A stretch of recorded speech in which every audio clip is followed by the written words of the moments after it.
Hello and welcome to another episode of CISO Tradecraft, the podcast that provides you with the information, knowledge, and wisdom to be a more effective cybersecurity leader.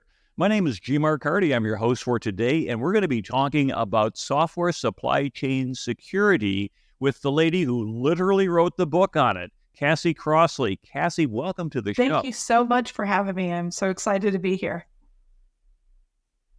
This is going to be a really good episode. So if you're listening to us for the first time, welcome to CISO Tradecraft. If you're a regular listener, please make sure, of course, you're subscribing to us on LinkedIn because we do a whole lot more than podcasts. And check out our YouTube channel if you haven't done already, and go ahead and subscribe because then you get to see my smiling face along with our beautiful guests when we do these types of shows. Now, you, as I said, have just written the book on it. And so yes, I do. You want to have it right here? There it is, Software Supply Chain Security, and O'Reilly. So you've got a bird on it, as O'Reilly always has a different animal. And what did you select for the bird? It is an Indo-Chinese roller bird. They actually selected it because the first version had an ant and ants, and I don't like creepy crawlies. So I asked them to use something else, and they have identified this beautiful bird. So I was very happy with it. Alrighty, sounds good.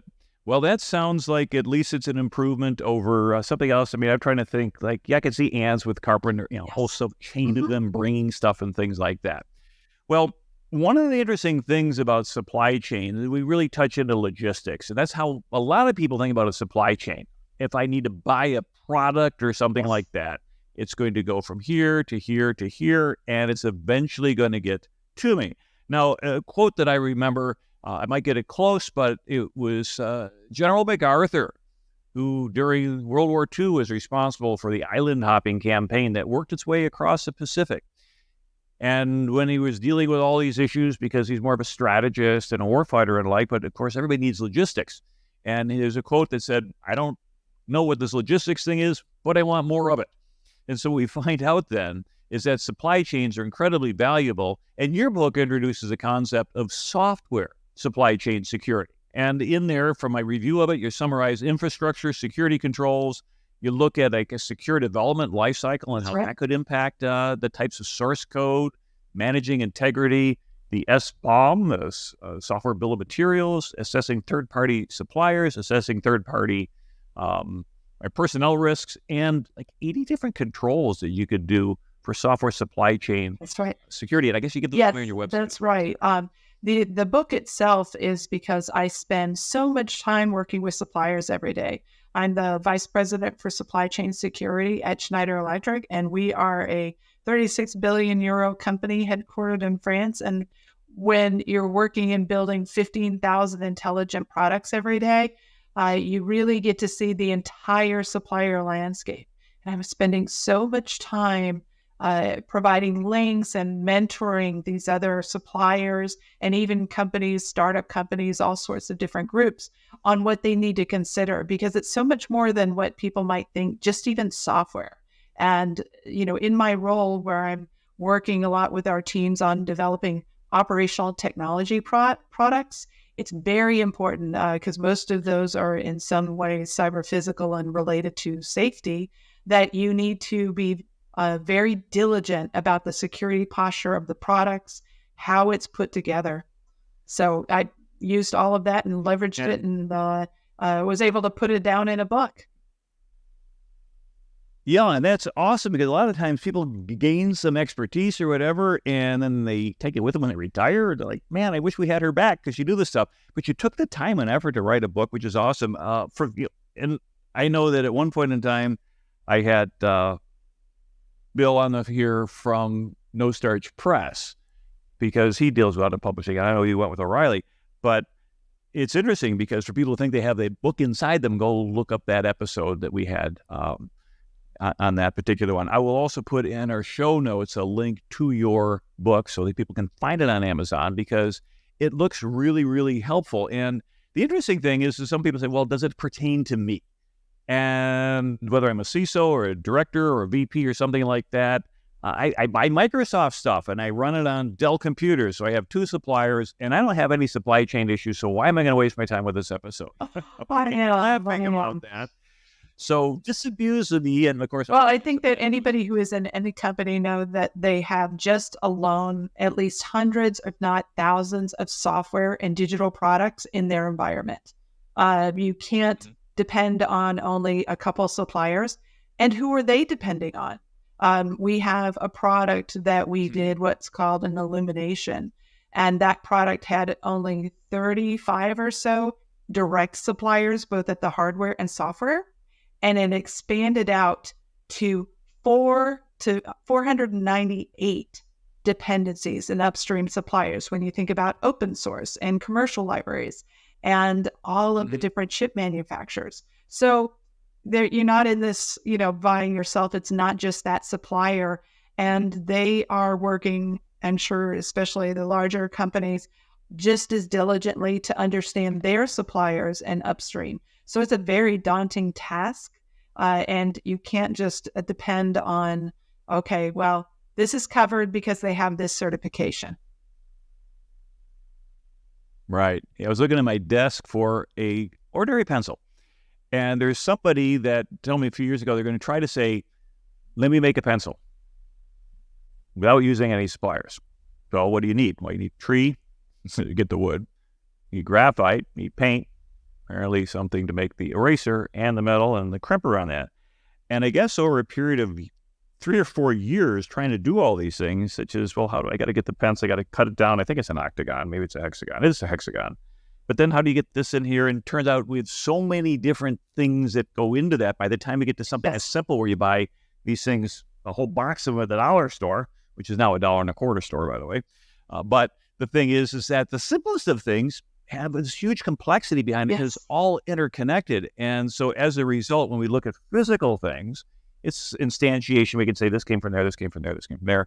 If you ever built anything, you know that you have all these different supplies. Think about how complex an automobile might be. But software, because parts come from literally anywhere in the world and don't have to be physically transported, and something that works gets reused and over again. And if you take a look at some of the stuff, even in Windows 11, you pop up some screens when you go into settings or whatever, and you take a look at the IPv4 for a network. And it looks an awful lot like XP. And it might be Windows 95, and that because it hasn't changed. And so why change it?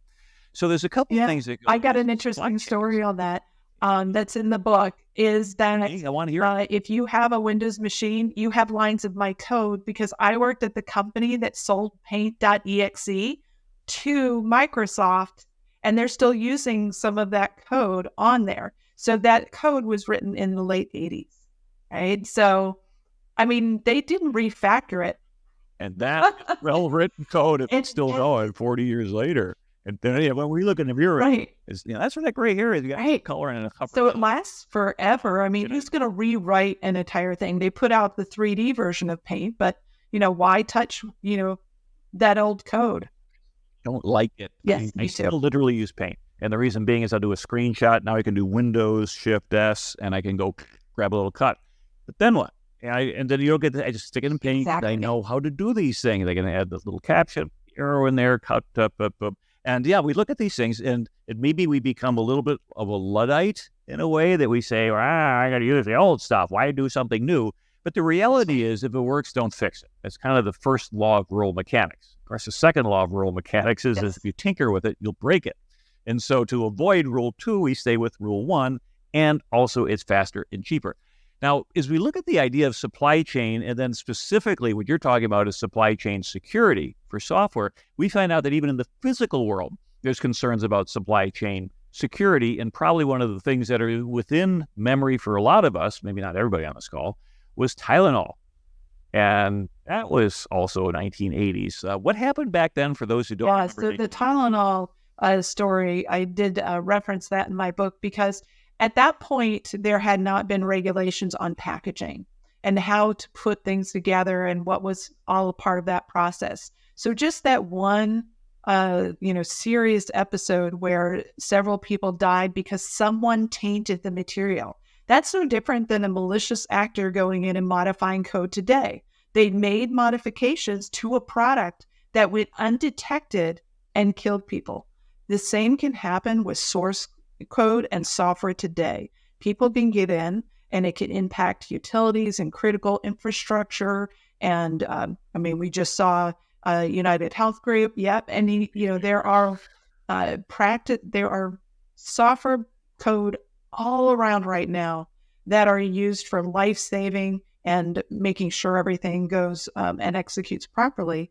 And all of that is, we have to assume that there is some integrity and that it is maintaining what was its intended to do, and that no one's modified it or can impact it. And that's why the security aspect of the software supply chain is very important. And it's one that isn't static. It is so dynamic. Things are changing every day. There's new vulnerabilities announced every day. You have to continuously monitor and keep updated. And that's a lot of work. It's how many, almost 30,000 vulnerabilities noted last year, and who knows, it'll be 40, 50. And some of those, it's not surprising to see half of them be critical or high every day that are being announced. And from a CISO, especially in this day and age, you have to spend so much time identifying what are the key products that you have in your business, because you have to assume there is going to be some level of software supply chain security attack in these products, because the defense that's necessary to prevent all external facing threats is more than you can possibly keep up with. Yeah, and we think about it from a security perspective, our old classic 101 definition of confidentiality, integrity, availability. Yes. We're talking about integrity here, right? Because a lot of what we can perceive is a risk. Let's take ransomware, for example. It's, for the most part, for years was an availability attack. More recently, we're seeing it as a confidentiality attack. But here we're talking about something entirely different, which is not hitting the headlines as much as that's the integrity. And then if we think about it from a software perspective, recent events in the last few years, like SolarWinds or Log4j, and I'm sure we can come up with more examples, and will come up with more examples, where there is situations where vendors will stick something in there. They'll have a library that will go in there, OpenSSL kind of come to mind, where it works and it's free, so we slap it in there. So even though I don't use it, I'm sure I got an app that has it. And then what we find out is that we listen to some of these security researchers and say, hey, there are still so many thousands of systems that are still vulnerable to Log4j, or still vulnerable to some particular vulnerability, because just because it has a CVE assigned with a high CBSS score doesn't mean that it gets eradicated out of the ecosystem. Now, to a certain extent, it's like a vaccination for some sort of communicable disease. If there's a new problem, of course, we went through a pandemic, but if you take something that says, okay, fine, everybody's potentially vulnerable to measles, pick measles. And well, if all your kids get vaccinated against measles and everybody responds correctly to it, then you have a situation where it's less likely to spread. But you always bring people in. Some kid might have them, but it's not going to go someplace else because you've already patched, if you will. But if you have something that is unpatched and it's part of the infrastructure, which is what we got, like the SolarWinds of Log4j, then it's on steroids, because now someone has broken into something like that. Well, what that tells me is a couple of things. Is that, first of all, do I not trust anybody? If I have to trust them, is there a compensating control? Do I demand an SBOM, a software bill of materials? I'm kind of getting ahead of our material here. But if we think about it, what do we have in terms of frameworks and standards? Is there anything out there we could point to that somebody's thinking So about? there were definitely lots of, I would say, different kind of frameworks. You've got, for example, the NIST CSCRM framework, which was originally developed for federal agencies, but it's really good for other groups when you're determining cyber risk. I think that, and I wrote this book not only for enterprise and medium-sized, but also startups. So that's probably overkill for a lot of startups to consider. And so that's why I included specific controls in there to pay attention. If you're investigating suppliers or doing this, or you're developing in these environments, this is what's important. You can mature into these other frameworks. There's COBIT frameworks and everything else. But from a CISO, you really need to understand what you're purchasing, or, your CIO or anybody else is like, this is a cloud product. So I have information in there to talk about. I think everybody probably from our background knows about the SOC 2 Type 2 report, but you probably don't realize that it doesn't cover secure development at all, right? So it covers infrastructure security, but how are they building and creating the product that goes with it? It's not in there.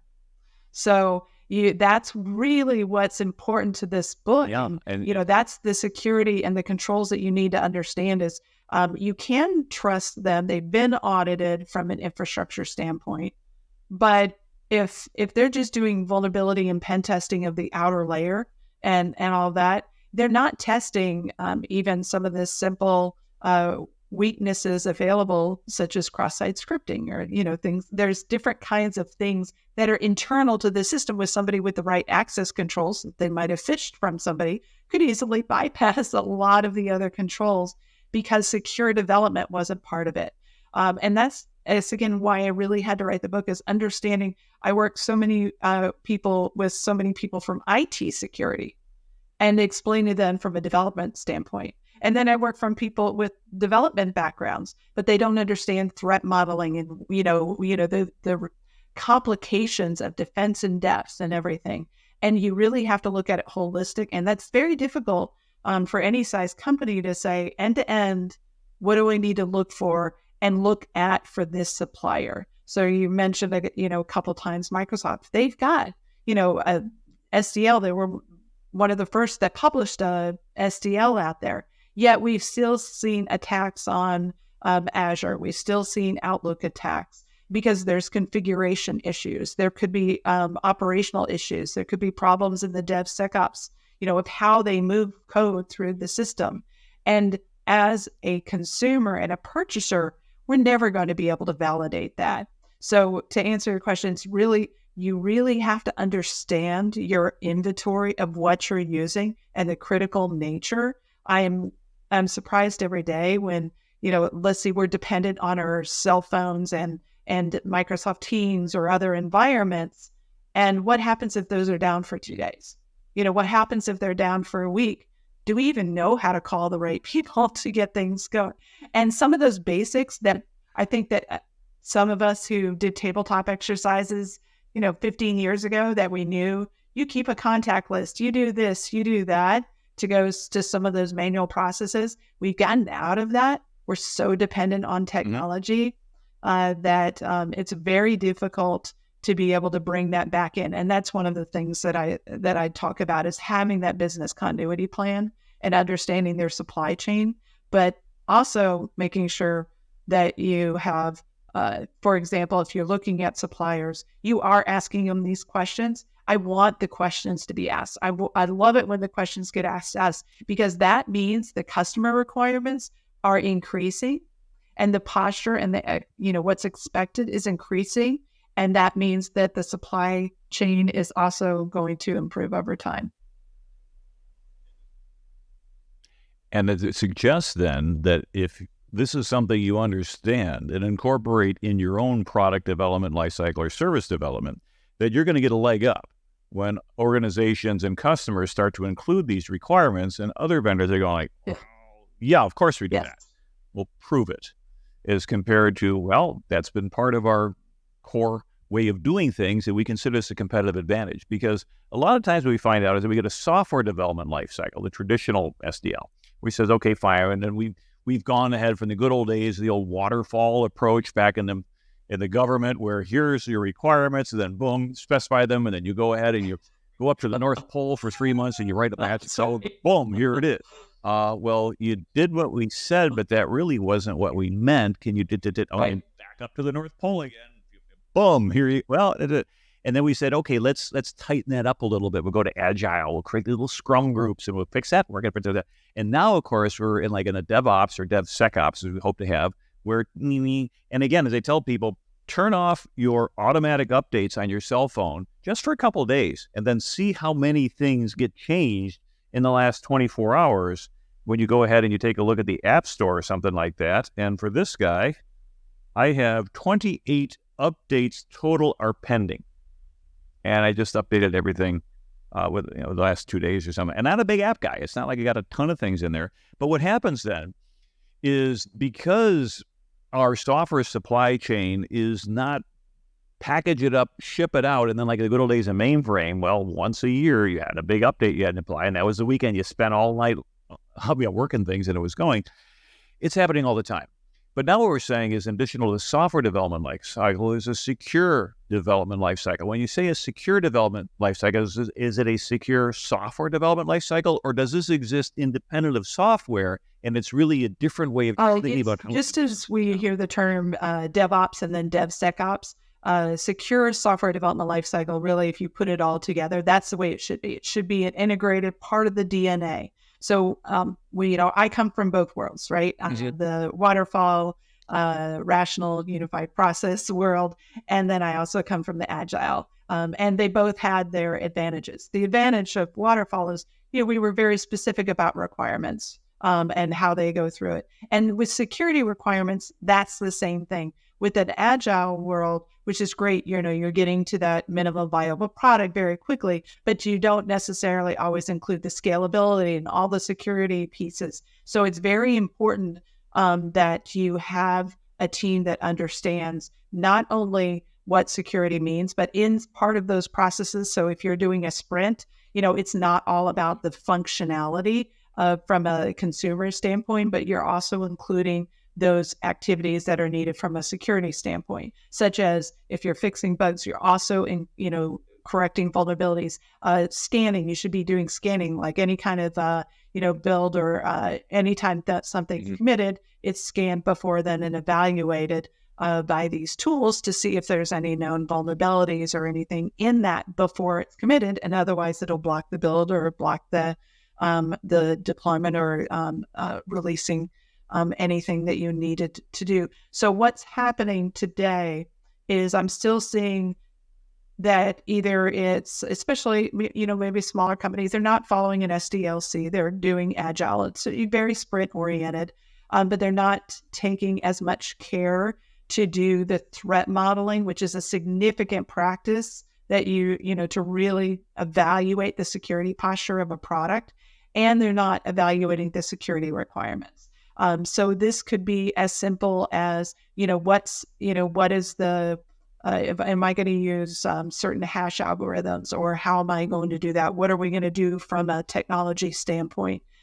Even there's still software that's being released every day that isn't signed. So again, it goes back to that integrity. It's like, how do you ensure that the integrity has not been lost during that process? And that wasn't typical in the normal software development lifecycle, but as part of the secure development lifecycle, it's really out there. And I really recommend, if somebody isn't familiar with and hasn't adopted either NIST, the SSDF, which is the Secure Software Development Framework, the version 1.1, or if we are under the ISA IEC 62443, which is an actual standard, and the 4-1, you can certify your software development lifecycle too.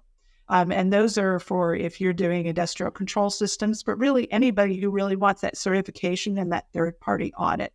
But it has to be part of that DNA for that group. You can't add it on later. When looking at products, and you have to do this with open source, that you're scanning it and evaluating it and do code reviews and all of that. And there's no coding rules, secure coding rules. There's a difference between coding rules and secure coding rules. And part of that is understanding, for example, people might have heard of the OWASP, which used to be for web applications, some OWASP, yeah. But now it's called the world, it's a world application security project. And the reason is because they have great top 10s for API now. They're doing a draft one for API, for AIs. They've got the API, they've got the hardware. I mean, this is information that should be, and we teach it at our company, that should be taught to every single software developer and anybody putting together anything, is you need to understand the vulnerabilities coming in.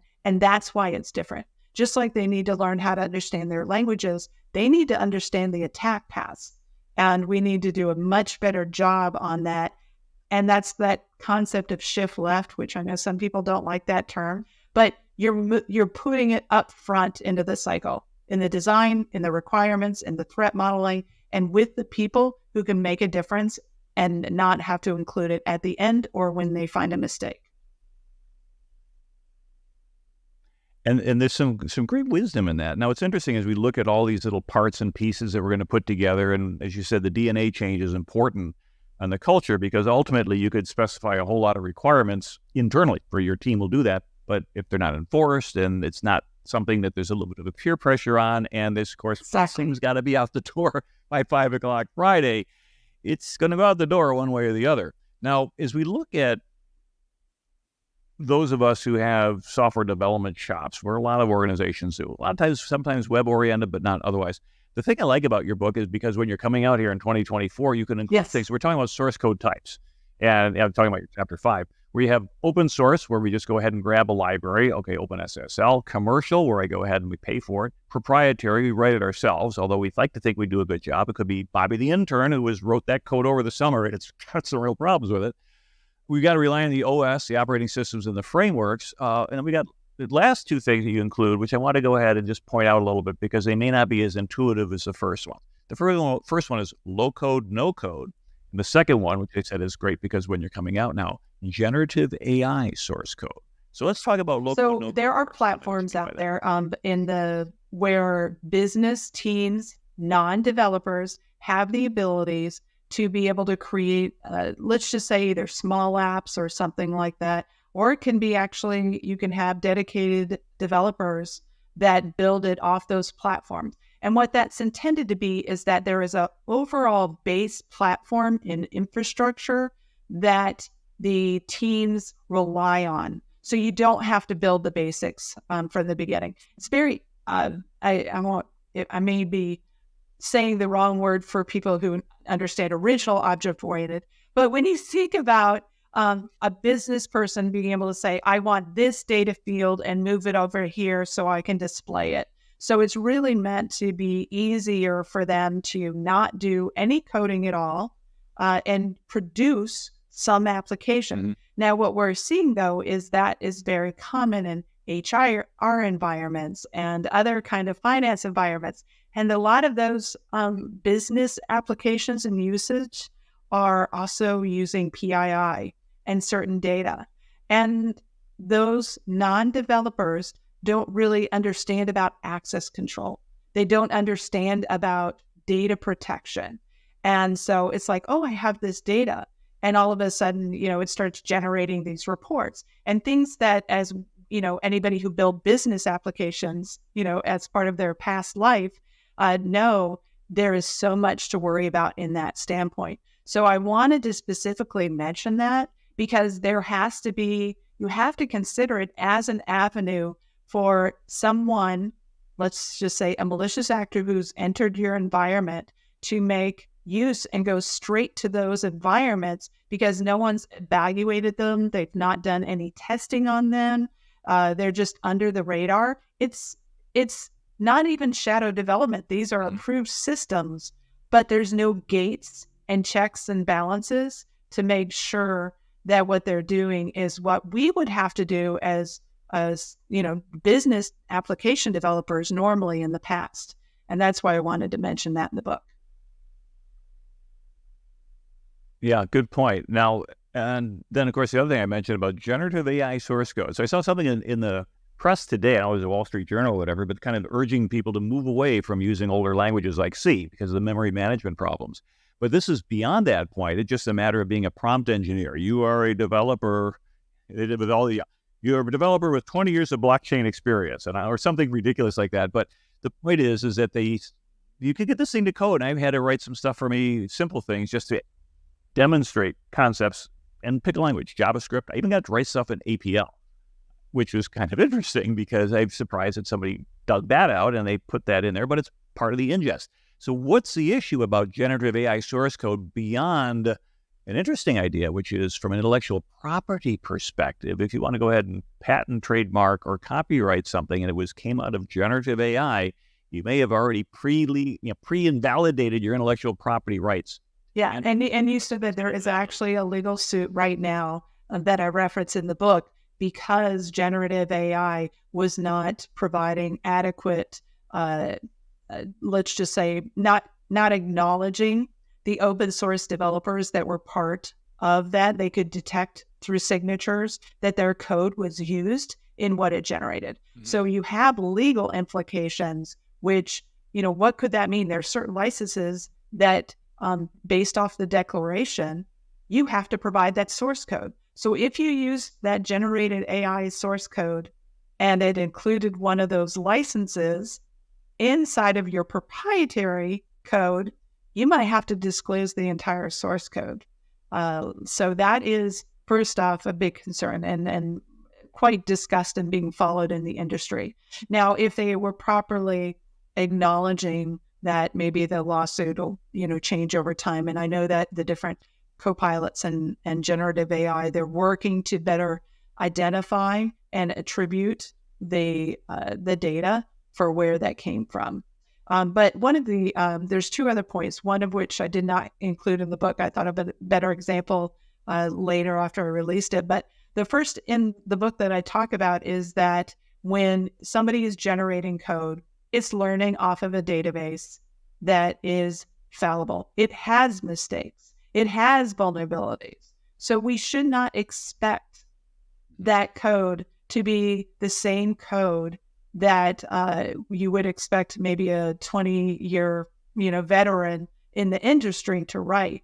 And so an example I gave someone very recently is, imagine you're writing a paper, and yet the only training data is everybody between kindergarten and 12th grade. And so your paper includes, the quality out of a kindergartner's writing and a first grade's writing and a second grade's writing. In addition, it's not just pulling from those senior experts and the, educated. And that's the same with generative AI. It has no way to classify and figure out which is good software and which is not just vulnerable or malicious software, but quality of software. I mean, expert developers can write, something within like lines of code, and somebody else, it would be 100, right? Because of over time, or you know how to do it. And then, so that's one of the things that's very important about generative AI is you cannot assume that it's any better as the intern. And that is, in my opinion, a profound insight. Let me repeat that back to make sure I heard it correctly. If you're training on data, and let's say, for example, we're training on from a kindergarten to a 12th grade, and all the papers or writings have been put in, the generative AI doesn't discriminate necessarily to say, well, I should do most of this as 12th grade, but it's okay because all got ingested, so it's all going to mix together. You're going to blend. And of course, for those of us in business, sometimes we feel the people we hire are writing that, sometimes at the lower end because of whatever system in their education, but that's not part of the call. But from a software perspective, as you have all these things that you could write, the techniques of writing code, the ability to go ahead and put an expert who wrote this stuff as compared to, if you will, the intern who came up with this, they're almost equally weighted in terms of, as you look at these values in there, so you're likely to get one or the other, which almost makes you think about the other question that came up with regard to that, is as we find out when we ask it questions, generative AI has a tendency to hallucinate. Does it do that when you ask it to write code? Do you say, write code that draws me a picture of a duck, and all of a sudden you end up with a pig? I haven't seen a lot of cases, or yeah. So I haven't seen it is possible, and it can, of course, create vulnerabilities for it to be able to produce. But from a hallucination standpoint, I think we would just contribute them more to error and not understanding the context rather than hallucination like we see in some other areas. But that's what I'm going to take away with and watch for now. Now, one of the things we had mentioned very early on was the concept of an SBOM, or a software bill of materials. And that stuff came out from the White House, and we've heard a lot of it. But what does that actually mean when it comes to supply chain security for our software? And is it, in fact, the magic key that unlocks all of our concerns? Or is it just sort of a feel-good type of an item that gives us a sense that, Is it okay to answer yes to both? Now, Yes, you I've been certainly part of the did. SBOM community for now, I guess, coming up on 5 years. The reason I joined is a customer, especially the utility industry, added it to their contract templates. And I'm like, what's an SBOM? So I immediately joined the NTIA group and started participating in those activities. And starting in the January of 2020, before the executive order came out, I required all of our products that were going through a release to provide the binaries so we could generate SBOMs. Now, I'll go into the quality of SBOMs in a minute, which will answer, some of your questions. But the reason why that's important is I see folks that, especially, suppliers, I not comfortable giving an SBOM and so on. I'm developing these and generating them for thousands of products. All right. So if we can do it at scale, other groups can. The quality, however, has a lot to be desired depending on when it's generated and which part of the process is generated from. So let me explain. So if you are creating a product and you have access to the source code and you have what's called a build pipeline, and you've got a tool that can actually say, oh, they are using Linux, this version exactly, and so on and so forth. So it has the data to be able to inspect it. Now, it doesn't give you runtime information, so let's ignore that for a moment. But let's just say an application, install.exe, you would be able to figure out what's in it during that build time of what software open source packages are there, and maybe even the commercial packages. So we talked about that commercial libraries earlier. So when I'm doing a binary scan, which means I'm taking that executable, install.exe, and I'm running it through a tool, and it's trying to inspect it. It's using what's called signatures. It's saying, that looks like it might be Linux, this version, 7.3, but it could be 7.4. But I don't even really know, so I'm just going to leave it off altogether. Or I'm going to call it 7.3. So there's errors because it can't figure out the difference because there's such tiny minute changes and you don't have the hashes to be able to tell the difference at that point. And secondly, commercial libraries. So if I buy a crypto library from a company, a commercial crypto library, I know that I'm using it, but in these scanning tools, they're meant for open source. They don't have all the commercial libraries. They can identify the Microsoft.NET libraries and things like that. Those are pretty common signatures. But proprietary code that I write, a special reusable components, or the proprietary code of a commercial vendor that I've purchased, it can't acknowledge it. So I see SBOMs, if it's straight out of the build process and it's all open source, it's accurate. If it has any commercial code in either place, whether I'm doing it at that point, it loses the fidelity and it's not as accurate. And so before we provide a software bill of materials to our customers, I ask the development teams to validate it, to fix the missing holes, to put in the false, correct any false positives, but also false negatives, which means that, missing information so that it's there.